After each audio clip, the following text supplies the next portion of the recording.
Honestly, the iPhone 15 series, what can I say? What's there to say? Like, I have watched reviews upon reviews upon reviews, and I must say I'm extremely disappointed this year, especially on the Pro and the Pro Maxes. Like, yeah, there are Pro and Pro Maxes, but I expected a better start. But then it seems the base and the Plus models have like more momentum this year. Like, something isn't right. Come on, guys. Even you guys will have noticed like that energy in the air. Like for the 15 Pro and Pro Max, it's just like whoa. But for the 15 and 15 Plus, it's more like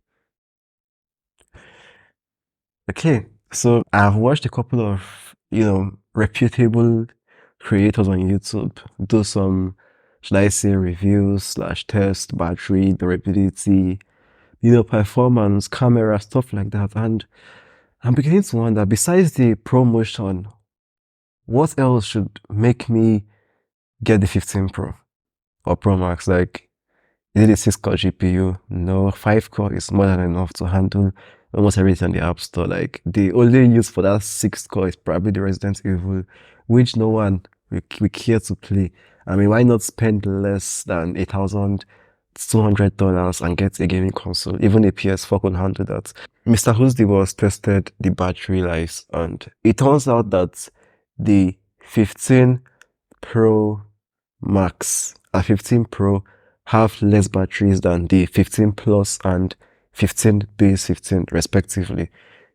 To be exact, there is around 11 hours 41 minutes on the 15 Pro Max, and the 15 Plus has around 13 hours and 19 minutes.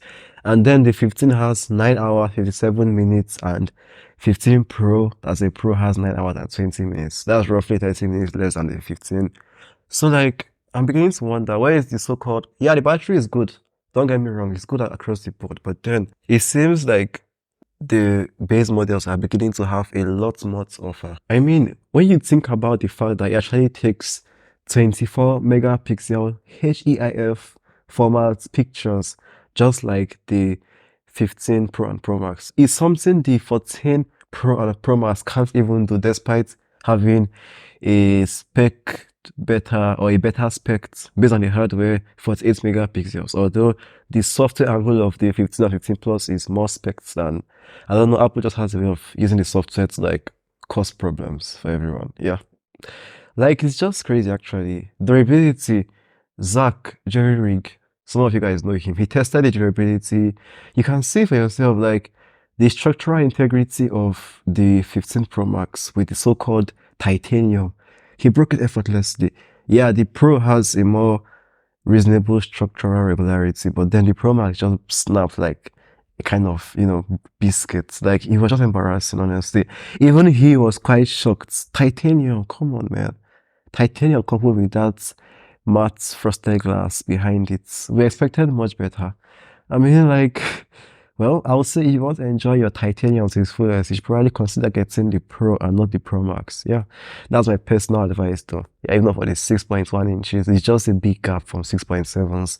When people are used to it. In fact, the funny thing is that the aluminum on the 15 and 15 Plus actually had more resistance to, fracture and shear stress. Like, it was just crazy. Like, honestly, it was. Like, you see, when you talk about the displays, yeah, when you look at forget about the slim bezels. To be honest, from the 13 series, bezels on iPhone don't really make any much difference to me. I don't really care how slim they are, as long as they are symmetrical. Trust me, symmetrical bezels beats slim bezels on one angle and thick bezels on the bottom. Like, I've experienced with that. So, like, when you consider the displays, 15, 15 Plus Pro and Pro Max, you observe they're all 2000 nits, 1600 HDR, 2000 peak, and 1000 high brightness mode. So now when you observe them from an angle without really feeling the refresh rates, I know that's two are coming shots. They all look vibrant and they all look equally vibrant. So I think that's a very good deal for its price. Yeah, honestly. 2000 is all across the board. Like they're all flagship level displays. It's just that Apple just had to slap 60 Hz on it. And the funny thing with 60 Hz is that even those with the LTPO promotion, 14 Pro, 15 Pro, 13 Pros, You guys use low power mode. Trust me, you know what promotion does to the battery of your phone. You can't deny it. No matter how you justify it, you can't. So you end up using low power mode that dials it down to 60 hertz. So that's like the irony of it.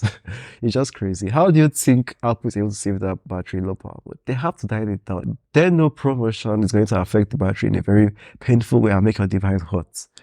Yeah. So it's just it. So for 300 or $200 less and having an equally spec display with 60 hertz is not too bad actually.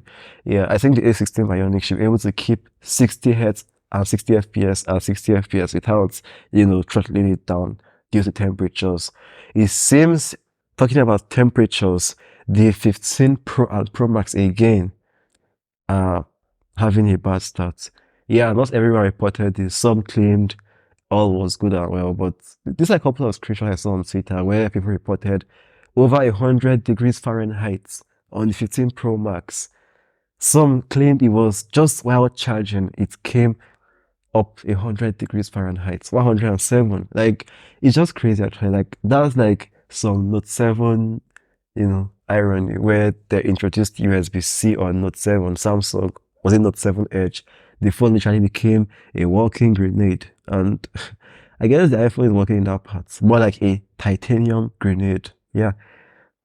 So like, well, I guess Apple can fix that with a software update. Yeah. But then I feel there is some kind of instability with the super powered A17 Pro and a 6-core GPU with ray tracing and all that stuff.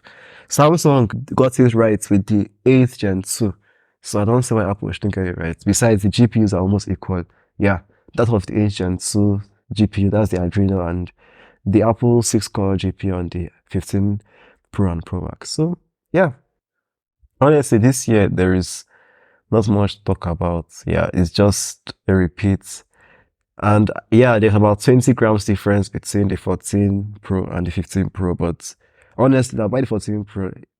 Yeah, because yeah, there's Type C, but then I don't even know what to call it. Yeah, the Type C is there, but it comes as 2.0 in the box. You know the funny thing? In my previous video, I was like USB-C 2.0. I was like, even if you get 2.0, at least you could like go get, let's say, a 3.0 cable for your 15 Pro and Pro Max. But Apple had, the audacity to be like, people using unauthentic or non-MFI cables, USB-C cables, charge their phones is what's causing that temperature. So you can see Apple basically boxed everyone back in. So you basically have to use the USB 2.0 cables that ship with the phone to not get a high temperature. Like, like what? I just can't believe it, honestly. Like, it's just crazy, honestly. Yeah. But I guess, Apple, they just get away with everything. Yeah. I'll make a commercial soon enough. Yeah. For, iPhone 15, how it's supposed to be. And I want you guys to check it out when it comes out. Yeah. I'll see you guys in the next video though. Yeah. I had it out. Subscribe to my channel if you haven't, or your phone is going to blow up.